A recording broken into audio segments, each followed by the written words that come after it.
अनचाही शादी में मनचाही दूल्हा। ईशा उस लड़के की तरफ देखती है। हाथ में काला बैड बांधा था और बाल घुंघराले थे, पर शक्ल नहीं देख पाती है क्योंकि ईशा की तरफ उसकी पिठ होती है। ईशा अपना मुंह घुमाकर लगता है यही रमन सर है। आज तो आप बचने से रहे रमन सर। जिया अपने कमरे की खिड़की से जागती है। उसकी खिड़की घर के बाहर के रास्ते पर थी और थोड़ी ऊंचाई पर थी। जिया अपने कबर्ड से 2-3 चादर निकालती है और सबको को गांठ लगाकर एक कर लेती है। फिर चंद्र का एक साइड पलंग पर बांधकर दूसरा हिस्सा बारी से नीचे लटका देती है और धीरे धीरे करके चादर की सहायता से नीचे उतरने लगती है। जिया नीचे उतरकर अपने कपड़े साफ करती है। अचानक उसकी नजर अंदर आते सौरभ जी पर जाती है। सौरभ जी फोन पर लगे होते हैं, इसलिए उनका ध्यान जिया पर नहीं जाता है। जिया सौरभ जी को देखकर पास पड़ा गमले की पीछे छुप जाती है। सौरभ जी बात करते हुए घर में चले जाते हैं। जिया अंदर जाते सौरभ जी को देखकर सांस लेती है। उफ, अच्छा हुआ पापा ने मुझे नहीं देखा, नहीं तो माँ और पापा सवाल पूछ पूछ कर मेरी हालत खराब कर देते। अरे मैं भी क्या यहाँ बातें मैं लगी हूँ। मुझे तो ईशा का पता लगाना था। इतना कहकर जिया भागकर रोड साइड आती है। रोड के किनारे उसका एक फ्रेंड स्कूटी लेकर खड़ा था। जिया जल्दी से उसके पास आती है।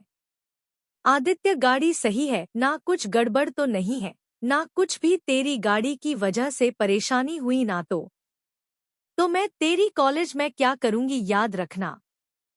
आदित्य जिया की बात सुनकर डर जाता है और उसकी तरफ देखकर जिया, गाड़ी में कोई परेशानी नहीं होगी।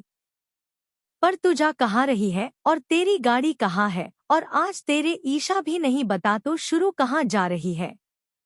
जिया आदित्य के कान खींच कर, देख बेटा, मैं जहाँ जा रही हूँ ना मुझे भी नहीं पता है, बस इतना पता है आज मैं समय पर वहाँ नहीं पहुँची तो बहुत कुछ बुरा हो जाएगा। और सुन, यह बात मेरे या ईशा के घर पता चली तो अगली बार तू गाड़ी चलाने लायक नहीं बचेगा। आदित्य डर जाता है और डर के मारे हाँ मैं सर हिला देता है। हाँ, मैं किसी को नहीं बताऊंगा, चिंता मत कर। आदित्य जिया और ईशा का कॉलेज दोस्त होता है।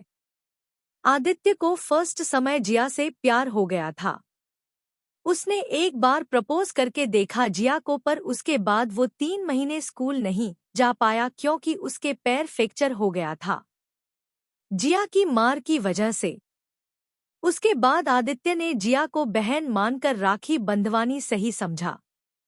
आदित्य अपने कान को मसलता हुआ, यह लड़की मेरी शरीर को मारकर ही जाती है, कभी पैर कभी कान से, भगवान यह दोनों किसी मुश्किल में ना फंसे और ना मुझे फंसाए। जिया स्कूटी को सड़क पर दौड़ाती है और अपने कान में लगा ब्लूटूथ से ईशा को फोन करती है, पर ईशा का फोन की रिंग जा रही थी पर उठा नहीं रही थी। जिया बहुत परेशान हो जाती है। आज इस ईशा की बच्ची ने मुझे परेशान करके रखा है। ईशा अस्पताल में ज्योति के कमरे की तरफ बढ़ती है। कमरे में एक नर्स ईशा को इंजेक्शन लगा रही होती है। ईशा उस नर्स का हाथ पकड़ लेती है। ज्योति बेहोश हुई होती है। वो नर्स ईशा को देखकर डर जाती है और ईशा को धक्का देकर बाहर भाग जाती है। ईशा भी उसके पीछे भागती है, पर वो नर्स पकड़ में नहीं आती है। ईशा डॉक्टर को बुलाकर लाती है। डॉक्टर दवाई चेक करते हैं। यह तो इस बच्ची के शरीर के लिए काम की नहीं थी। अगर यह दवाई इसे दी जाती तो यह मौत के मुंह में चली जाती। ईशा यह सुनकर सुन्न रह जाती है।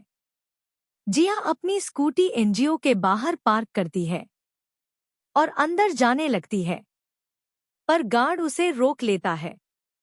जिया गार्ड को देखकर अकल, मुझे अंदर जाना है। अगले भाग में कैसा लगा आज का भाग जरूर बताएं और समीक्षा जरूर दे। धन्यवाद।